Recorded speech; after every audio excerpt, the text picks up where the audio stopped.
Hi everyone and welcome back. Today we are in Icefall and you might remember the glacier behind me, Falljökull, from our first video in the Icefall mini-series where we visited this earlier in the year.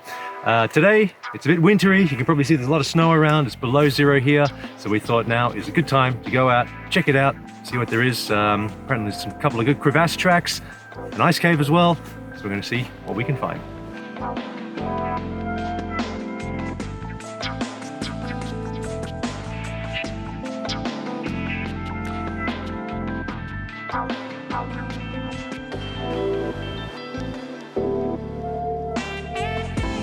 With the weather on our side once more, we headed out to Icefall to enjoy the cool, crisp winter air and to check out what our friends were up to over on Falljökull. Greeted with some fresh snow on the ground and up in the mountains, we began the short hike towards the terminal face of the glacier.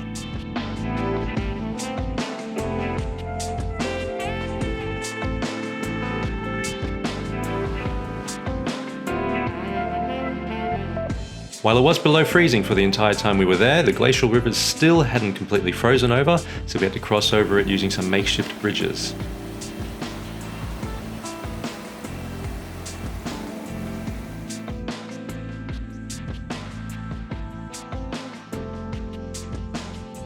Once we reached the glacier, we strapped on our crampons and headed to a new ice cave that our work colleagues told us about, quite close to the entrance of the glacier.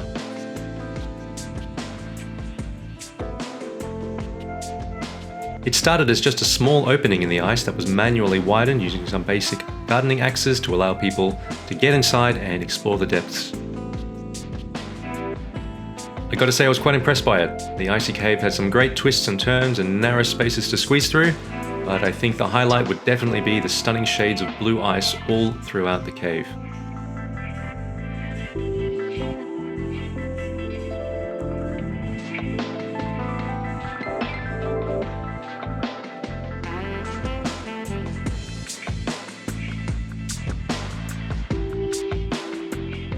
To get inside, we had to ditch our backpacks and crouch down to enter, but just a short walk in and the roof of the cave opened up and we could stand upright once again.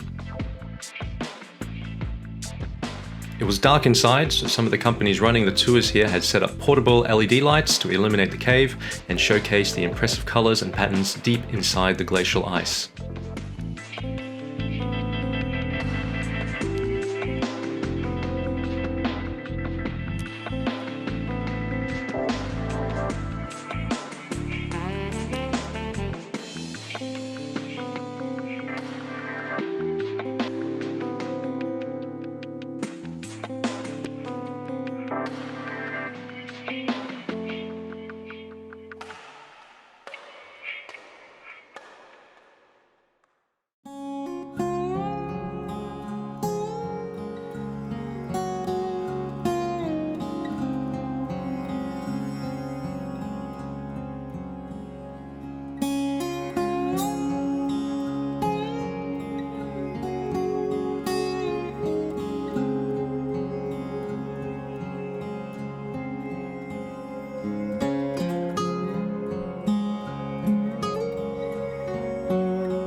After leaving the cave, we began our hike up the glacier towards the exquisite icefall that this glacier is so well known for. If you check out our previous video from Falljökull, there is a bit more information about how the icefall has formed, and I'll put a link to this up in the corner now.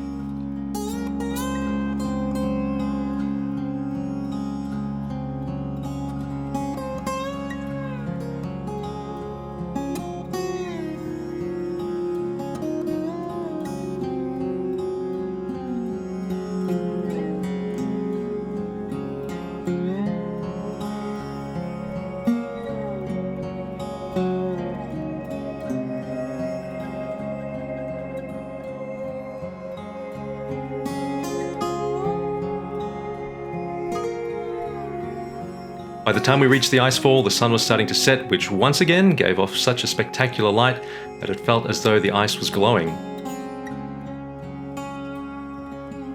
The contrast between the blue ice, white snow, black moraine, and the golden sunlight is something that needs to be seen to be believed.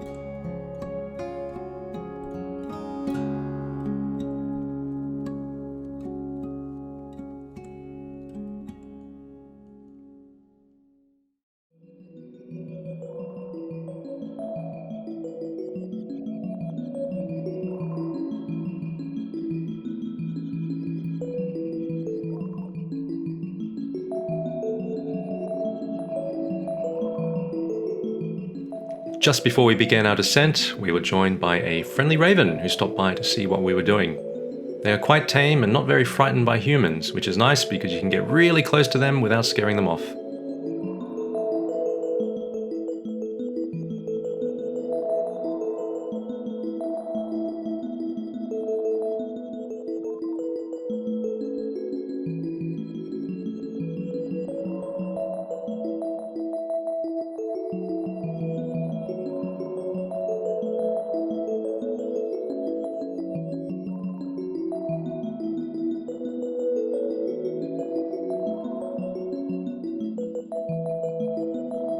On the way down, we took a slightly different route because we were told there was an amazing new crevasse track running through the crevasse field that lies between the upper and lower plateaus of the glacier. After following some fresh crampon tracks on the ice, we managed to find it.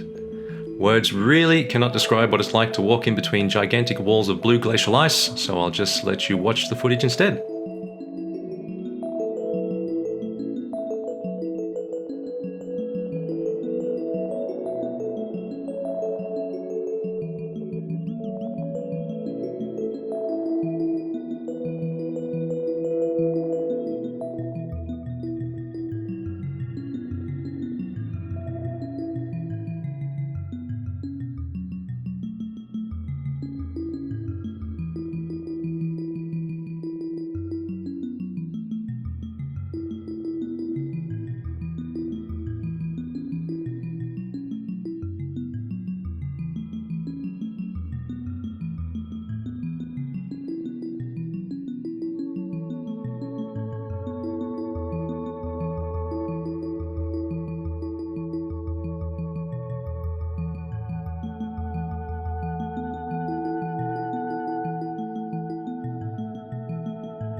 Upon leaving the crevasse track, the sun was peeking out from behind the clouds and we got to enjoy another lovely Falljökull sunset.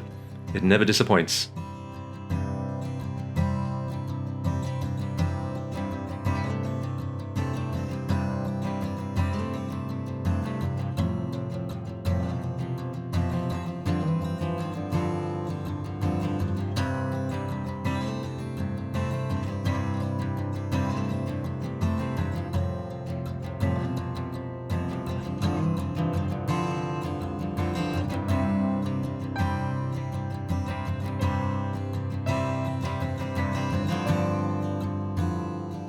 Alright, so I think we'll leave it at that for today.